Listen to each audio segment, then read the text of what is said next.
안녕하세요. 오늘 2일차 사경에 오신 여러분을 예수님의 이름으로 사랑하고 축복합니다. 오늘 2일차 때는 좀 바뀐 부분이 있습니다. 신천지 내용을 그래서 마지막에 몰아서 정리하고 순서도 조금 변화가 있는데요. 조금이나마 더 도움이 됐으면 하는 또 바람을 가지고 오늘 사경에도 기도로 시작해 보겠습니다. 사랑하는 하나님, 오늘 저희가 사경의 둘째 날을 맞았습니다. 시작하는 날부터 또 마지막 날까지 저희가 계속 하나님과 함께 하여 주시고 성령님 주시는 조명과 지혜로 말씀을 잘 깨달을 수 있도록 붙잡아 주세요. 삶으로 살아낼 때도 성령님 주시는 힘으로 살아낼 수 있게 붙잡아 주세요. 감사하신 예수님 이름으로 기도드렸습니다. 아멘. 순서가 조금 바뀌었습니다. 먼저 기도를 하고 저희가 본문 읽고 강의하고 이것은 똑같지만 신천지 반박 포인트를 마지막에 한 번에 몰아서 좀 다루려고 합니다. 이후에 이제 내용 정리와 적용 질문까지 해보겠습니다. 먼저 오늘 본문을 제가 읽겠습니다. 나 요한은 너희 형제요 예수의 환난과 나라와 참음에 동참하는 자라. 하나님의 말씀과 예수를 증언하였으므로 말미암아 반모라 하는 섬에 있었더니 주의 날에 내가 성령에 감동되어 내 뒤에서 나는 나팔 소리 같은 큰 음성을 들으니 이르되 네가 보는 것을 두루마리에 써서 에베소, 서머나, 버가모, 두아디라, 사데, 빌라델비아, 라오디게아 등 7 교회에 보내라 하시기로 몸을 돌이켜 나에게 말한 음성을 알아보려고 돌이킬 때에 7 금 촛대를 보았는데 촛대 사이에 인자 같은 이가 발에 끌리는 옷을 입고 가슴에 금띠를 띠고 그의 머리와 털의 희기가 흰 양털 같고 눈 같으며 그의 눈은 불꽃 같고 그의 발은 풀무불에 단련한 빛난 주석 같고 그의 음성은 많은 물소리와 같으며 그의 오른손에 7 별이 있고 그의 입에서 좌우에 날선 검이 나오고 그 얼굴은 해가 힘있게 비치는 것 같더라. 내가 볼 때에 그의 발 앞에 엎드려져 죽은 자 같이 되매 그가 오른손을 내게 얹고 이르시되 두려워하지 말라. 나는 처음이요 마지막이니 곧 살아있는 자라. 내가 전에 죽었었노라. 볼지어다 이제 세세토록 살아있어 사망과 음부의 열쇠를 가졌노니 그러므로 네가 본 것과 지금 있는 일과 장차 되리를 기록하라. 네가 본 것은 내 오른손에 7 별의 비밀과 또 7 금 촛대라. 7 별은 7 교회의 사자요 7 촛대는 7 교회니라. 아멘. 저희가 요한계시록을 4 구조로 나눠서 보고 있습니다. 원어를 기준으로 요한계시록 22장 전체에 이 문구가 4번 나왔습니다. 그래서 구조도 이제 넷으로 나눴죠. 성령으로 라는 이제 이 말이 나오고 나서 각각 첫째 환상, 둘째 환상, 셋째 환상, 넷째 환상이 이제 시작이 됐습니다. 오늘 본문은 1장 9절에서 20절까지 말씀입니다. 4가지 환상 중에 첫째 환상으로 들어갑니다. 어제 본문에서 요한은요, 아시아에 있는 7 교회에 편지를 썼다고 했습니다. 예수님의 계시를 보고 자신만 이렇게 독점한 게 아니고요.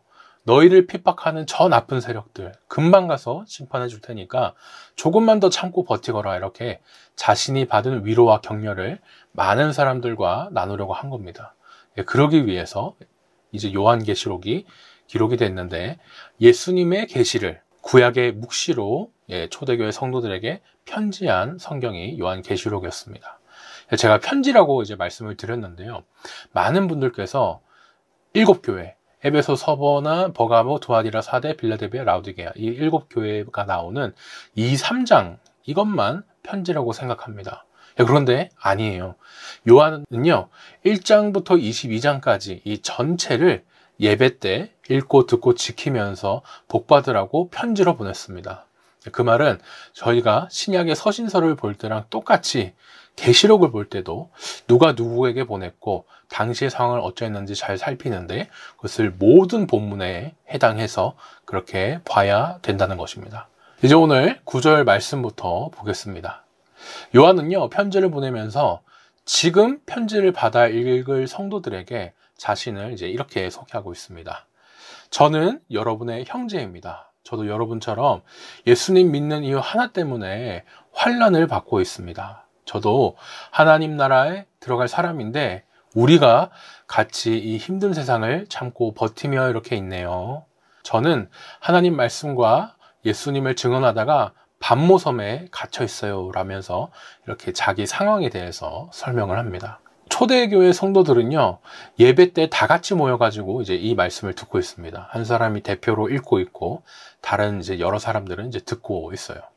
당시 초대교회는요, 지금 우리처럼 이제 한 건물에 있는 게 아니고, 각자 자기 가정에서 모여드리는 이런 가정교회의 모습이었습니다.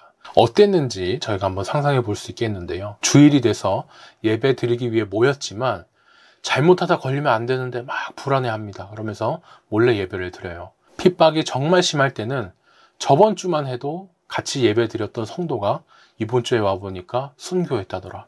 이런 상황도 얼마든지 일어났었을 겁니다. 그런 상황에 요한이 우리 모두가 이 힘든 세상에 참고 버티고 있네요 하면서 이렇게 얘기를 합니다. 위로가 되죠.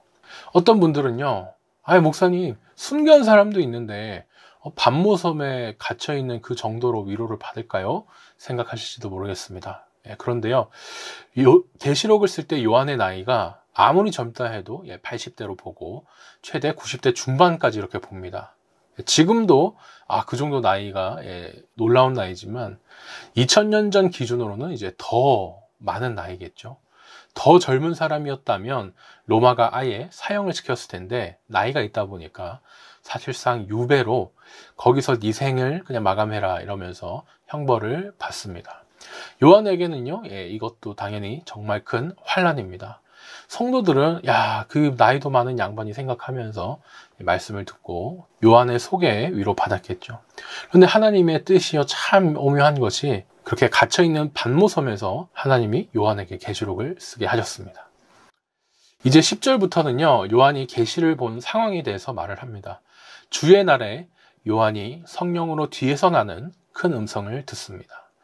주의 날은 주일이죠. 저희가 일요일을 주일이라고 부르는데 그 표현이 주의 날, 여기서 왔습니다. 주의 날 요한이 이제 자기 뒤에서 큰 음성을 들어요. 나팔 소리를 들은 게 아니고요, 나팔 소리와 같은 큰 음성을 들은 겁니다. 네가 보는 것을 써서 7교회에 보내라 이렇게 이제 말씀을 하시죠. 10절에 뒤에서 나는 큰 음성을 들었다라는 이제 이 말이 앞으로 나올 환상들을 어떻게 해석하면 좋을지 그것을 알려주는 힌트가 됩니다. 에스겔이 하나님의 말씀을 들을 때 주의 영으로 뒤에서 크게 울리는 소리를 들었습니다. 에스겔이 음성을 들었던 대로요, 이제 요한도 음성을 들은 거예요. 구약, 그 중에서도 이 묵시와 계시록이 이제 얼마나 연결되어 있는가, 저희가 그것을 볼 수 있습니다.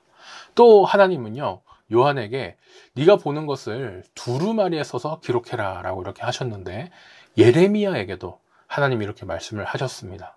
앞으로 다니엘, 에스겔, 예레미야, 이사야 같은 이런 묵시 형식으로 기록된 책이 많이 나올 텐데요, 이 용어들 어디 나왔고 이거를 정확하게 다 이렇게 기억하시기가 너무 힘들잖아요. 다 기억하실 필요는 없습니다. 대신 구약에 나온 말씀들이 어떻게 계시록으로 연결됐나, 또 왜 이렇게 비슷한 부분이 있지 고민하면서 답을 저희가 함께 찾아가다 보면 자연스럽게 이해하게 되실 거라고 생각합니다. 요한은요, 뒤에서 말씀하시는 하나님의 음성을 들었습니다. 네가 보는 것을 기록해라 라고 이렇게 하셨는데, 뭘 보게 하신다는 거지? 이러면서 이제 요한이 뒤를 돌아봅니다. 그러면서 이제 청각에서 시각으로 바뀌어요. 들림에서 봄으로 이렇게 보는 환상으로 바뀌게 되죠. 그렇게 이제 환상을 보는데요, 이해를 돕기 위해서 문자적으로 이렇게 그대로 그린 그림들을 제가 가지고 와봤습니다. 사경회 영일차에서 보여드렸던 이제 그림들입니다. 하나는 이제 90년대 이제 작가가 그린 그림이고, 나머지는 프랑스 파리에 있는 스테인드 글라스입니다. 어느 그림이든 완벽하진 않아요. 너무 오래됐거나 너무 서양의 눈으로 봤다든지 그런데, 그래도 아쉽지만 글로 되어 있는 것보다는 그래도 이렇게 그림으로 된 것들이 기억에 잘 남잖아요. 크게 이제 잘못된 부분은 제가 설명을 드릴 것이고, 저희는 이 그림들에서 이제 유익한 부분만 쏙쏙 빼내서 잘 말씀을 기억해 주면 좋겠습니다. 요한이 돌이키면서 이제 가장 먼저 본 것은요, 7금 촛대입니다. 예, 보면 여기 막 금으로 된 이런 촛대들이 이렇게 보이시는데, 왕궁이나 성전을 지을 때 이제 사용된 게 이제 금이잖아요. 성전의 도구들도 이렇게 금으로 많이 만들었는데 하나님의 영광과 존귀함을 잘 나타냅니다. 우리 그림에서는 보면 금촛대가 이런 식으로 이렇게 되어 있지만, 구약의 상황을 생각해 보면요, 이 7금촛대는 성전에 놓여진 성전도구, 등잔대라고도 하죠. 이 메노라였습니다. 금촛대에 대한 설명은 이제 출애굽기 25장에도 나오는데요. 이제 계시록의 내용은 이 스가랴 4장 2절과 연결이 돼요. 스가랴 4장에서도 이제 스가랴가 환상을 봅니다. 이 당시에 이제 이스라엘 백성들이 바벨론에게 포로로 잡혀 있었다가 예루살렘으로 이제 돌아오죠. 예루살렘은 망해 있고 또 솔로몬 때 지은 성전까지 다 무너져 있었기 때문에 다시 성전을 짓기로 합니다. 본래는 리더인 스룹바벨을 통해서 이제 금방 성전을 지으려고 했는데 이 주변의 반대가 너무 심한 거예요. 계속 이거 성전 할 수 있을까 걱정할 수 있는 상황에 하나님이 이제 스가랴에게 예언을 주십니다. 바로 이제 성전이 지어질 것이다 라는 그런 말씀이에요. 그리고 그것을 이해하기 위해서 스가랴에서 순금 등잔대가 나옵니다. 스가랴가 이제 이게 뭡니까? 이게 무슨 뜻입니까? 물었는데요. 이제 하나님께서 성전 짓는 그것은 힘으로 되는 것도 아니고 능력으로 되는 것도 아니고 오직 나의 영으로 된다. 이렇게 말씀을 하세요. 계시록에서 이 순금 등잔대가 나왔다는 것은 당연히 이제 이 말씀과 이어지는 거죠. 계시록에 나오는 이제 7금촛대는요, 메노라라고 이제 말씀을 드렸습니다. 구약에는 이제 등잔대라고도 이제 했다 그랬는데, 이제 이스라엘 여권, 국장이 있거든요. 우리나라에 이제 태극, 무궁화 이런 것이 있다면 이스라엘의 여권과 국장에는 이 메노라가 있습니다. 그만큼 이제 중요하게 쓰이는 상징이라는 거죠. 무궁화는요, 이제 꽃에 불과하지만 우리나라 전체 민족을 이렇게 상징하지 않습니까? 그것처럼 유대인들에게는요, 이 메노라가 이제 자신들의 상징인 거예요. 그냥 성전에 쓰는 도구 딸랑 하나 그게 아니고요, 성전 전체를 대표할 수 있는 그런 상징이고, 더 나아가서는 그 성전에서 예배드리는 하나님의 백성들, 이것을 상징을 합니다. 그리고 그 백성들이 신약에 와서는 성도들, 교회가 되겠죠. 끼워 맞추는 것 아니냐 이렇게 생각할 수도 있지만, 20절에 정말 7촛대는 7교회라고 이렇게 말씀을 합니다. 저희는요, 이렇게 성경이 스스로 그 상징의 뜻을 풀어주실 때 이 해석을 반드시 따라야 돼요. 성경이기 때문에. 스가랴가 사람의 힘이나 능력이 아니라 성령님으로 성전이 세워질 거라는 그 환상을 본 것처럼요, 요한도 지금 성령으로 환상을 보면서 사람의 힘과 능력이 아니라 성령님으로 이 세워진 이제 교회들을 봅니다. 요한이 본 7금촛대 사이에는요, 인자 같은 이가 계십니다. 여기 이렇게 예수님이 계시죠. 7금촛대가 7교회라는 사실을 저희가 이제 알기 때문에 교회 가운데 예수님이 계신 것이죠. 그림에서는 7교회에 보낸 편지이기 때문에 이렇게 교회가 이렇게 7개 이렇게 있습니다. 각 금촛대가 또 교회들을 상징을 하겠죠. 이 교회들 가운데 예수님이 계십니다. 예수님의 모습은 어떻게 되어 있냐면요, 이제 발에 끌리는 옷을 입고, 이렇게 되어 있고, 그 다음에 가슴에 금띠를 이렇게 이제 두르고 계시죠. 이것은요, 다니엘 10장 5절에 인자 같은 이가 나타나기 전에 등장하는 하나님의 모습과 같습니다. 여기 9절이 같이 뜨는데 비교해 보시면서 읽어보시면 좋겠어요. 구약에는 이제 하나님 아버지로 표현된 모습이 계시록에서는 예수님으로 이렇게 표현이 되죠. 무슨 말입니까? 예수님이 하나님이시다라는 말입니다. 14절에서는요, 이제 예수님의 머리와 털이 흰 양털 같다고 이렇게 말씀을 하십니다. 정말 이렇게 좀 보이실지 모르겠습니다. 다니엘 7장에서 이제 하나님을 묘사할 때가 있는데요. 다니엘 7장에서 이제 의미를 살펴보면 머리와 머리털이 흰 양털과 같다, 이 말은 예수님이 완전히 죄 없이 깨끗하시다라는 것을 말합니다. 또 이제 보시면 눈이 불꽃 같거든요. 여기는 이제 작아서 잘 보이진 않지만 이 눈이 불꽃 같은 것은 다니엘 10장에서 또 가져와서 예수님만 죄 없이 깨끗한 게 아니고 번제에서 불로 제물을 태우죠. 예수님이 보는 다른 사람의 죄까지 그렇게 깨끗하게 없애주신다라는 뜻입니다. 15장에서는요, 발이 노새, 즉 구리와 같다고 말씀합니다. 이것도 다니엘 10장에서 가져온 표현인데요. 다니엘이 본 환상 중에 많은 제국들이 힘을 쓰다가 사라졌잖아요. 하지만 예수님이 다스리는 나라, 즉 하나님의 나라는 영원할 것이다 라는 이 뜻을 가지고 있습니다. 예수님의 음성에 대한 표현도 있죠. 에스겔이 내일 생물의 환상을 볼 때 들은 소리인데 많은 물소리, 이 표현이 에스겔과 연결이 됩니다. 16절의 표현도 살펴볼 것이 많은데요. 오른손에는 7뼈를 쥐고 계십니다. 아까 7 금초대가 교회였는데 제 7별은 7교회의 사자입니다. 으르렁 그 사자 아니고 하나님의 말씀을 전하는 사람들인 거죠. 교회의 목회자, 지도자들이라고도 할 수 있겠습니다. 교회 사이에 예수님이 계셨는데 그 교회 지도자들은 예수님의 손에 이렇게 있는 것이죠. 예수님이 다스리고 계시면서 예수님이 이 교회와 또 교회 지도자들을 책임지고 계시다, 이 뜻입니다. 또 예수님의 입을 보면요, 좌우에 날선검이 나옵니다. 칼을 입에 물고 계신 게 아니고 사실 이 그림은 잘못된 것이죠. 입에서 날카로운 양날 칼이 나오는 것입니다. 여기도 이렇게 검이 뽑아져 나오고 있습니다.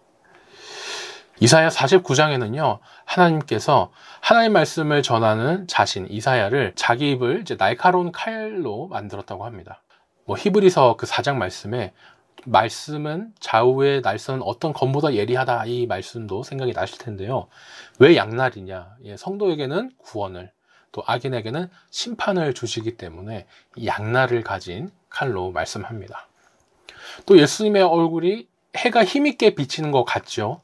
모세가 본 하나님의 영광이면서 저희가 예배 때마다 축도 전에 함께 낭독하는 민수기 6장 말씀도 생각이 납니다. 하나님의 영광을 예수님의 영광으로 이렇게 말씀을 하시죠. 의도적으로 계속 성부 하나님께 썼던 표현들을 성자 예수님께도 쓰고 있습니다. 요한이 이 환상들을 쭉 보면서요, 예수님 앞에 기절해버려요. 이사야, 에스겔이나 다니엘을 보면 하나님을 보고 나서 이 반응이 다 비슷합니다. 이사야는 나는 이렇게 죄인인데 내가 하나님을 만나버렸으니 이제 망하겠다, 이렇게 반응을 했고요. 다니엘도 얼굴이 죽은 것처럼 변해가지고 아무것도 못했습니다. 이와 똑같이 요한은요, 하나님이신 예수님을 보고 기절한 겁니다. 그러자 예수님은 오른손을 요한에게 얹으시고 두려워하지 말라, 이렇게 하면서 자신은 처음이자 마지막이라고 이렇게 말씀을 하시죠. 저희가 앞에서 계속 하나님의 모습을 예수님의 모습으로 이렇게 표현한 것을 봤는데, 어제 말씀 기억하실지 모르겠습니다. 어제 주 하나님 성부 하나님께서 나는 알파와 오메가다, 이렇게 말씀을 하셨었거든요. 그런데 오늘 이 표현을 예수님께서 하시죠. 뭐라고 하십니까? 나는 처음이요 마지막이니. 요한은요, 지금 죽은 자처럼 기절해 있지만 예수님은 또 말씀하십니다. 나도 전에는 죽었지만 지금 이렇게 살아있다. 봐라. 이렇게 영원 무궁히 살아있어서 사망과 지옥을 다스리고 있다, 이러면서 위로와 또 권면의 말씀을 주십니다. 오늘 1장의 내용이 많이 정리되고 있습니다. 신앙을 지키면서 죽을 위험에 있는 성도들, 지금 우리에게도 주시는 말씀이죠. 초대교회 성도는 매번 죽을 고비를 넘기면서 그렇게 신앙생활을 하고 있는데, 그런 성도들에게 예수님은 내가 다 다스리고 있다. 교회와 지도자 모두 내가 책임지고 있는데 죽음도 내가 다스리고 있으니까 두려워하지 마라, 이렇게 말씀을 해주시는 겁니다. 참 복된 말씀이죠. 이 복된 말씀을 어떻게 요한만 받고 이렇게 입 싹 닫아 버리겠습니까? 예수님은 요한이 본 것을 기록하고, 또 지금 어떤 상황에 어떤 일이 일어나는지, 또 핍박을 견디는 성도가 앞으로 어떻게 승리할 것인지, 장차될 일을 이렇게 기록하라고 합니다. 우리를 핍박한 적들은 어떻게 심판당할 것인가, 그 내용들도 기록하게 하셔서 기록이 됐죠. 예수님은요, 그러면서 20절에 다시 한번 명확하게 요한이 봤던 그 환상의 뜻들을 정리해 주시면서 1장이 끝이 나게 됩니다. 오늘로 1장 말씀을 다 들었습니다. 신천지는 무엇을 주장하고 어떻게 반박할지 포인트로 짚어봅니다. 요한이 기절했을 때 예수님께서 두려워하지 말라고 이렇게 위로해 주시면서 요한에게 이제 오른손을 얹으셨습니다. 그런데 신천지는요, 이것을 보고 이만희 총회장은 사도 요한경 목자인데 예수님께서 사도 요한경 목자에게 그렇게 안수를 했다. 이만희 총회장이 안수를 받았다. 그렇게 이야기를 합니다. 그러면서 이제 그 이만희 총회장이 교단 신학교를 이제 안 나왔다고, 교단 소속이 아니라고 이단이라고 하는데, 이미 예수님께 안수를 받았는데 어떻게 세상 신학교에 들어가서 목사 안수를 받겠느냐, 막 이렇게 주장을 해요. 세상에 위로하면서 뻗은 손을 성경에서도 얹었다고 이렇게 하는데, 안수라고 하기에는 그죠, 너무나 문맥도 안 맞고 이상한 부분이라고 하겠습니다. 내용 정리입니다. 오늘 1장에서는요, 하나님이신 예수님께서 7금 촛대 교회였죠. 그리고 7별 지도자를 다스리셔서 책임지고 계십니다. 다음으로 오늘 말씀을 살아낼 적용 질문입니다. 요한이 본 예수님의 환상에는요, 이 구약과 연결된 많은 뜻이 있었습니다. 나에게 가장 기억에 남고 위로가 된 것은 무엇이었습니까? 곰곰이 생각해 보셨으면 좋겠습니다. 오늘 사경의 말씀은 여기까지입니다. 더 궁금한 사항이나 이런 것들은 메일이나 또 댓글로 남겨주시고요. 교회는 예수님께서 책임지심을 믿고 오늘 하루도 힘내시는 저와 우리 모든 성도님 되시기를 축원합니다.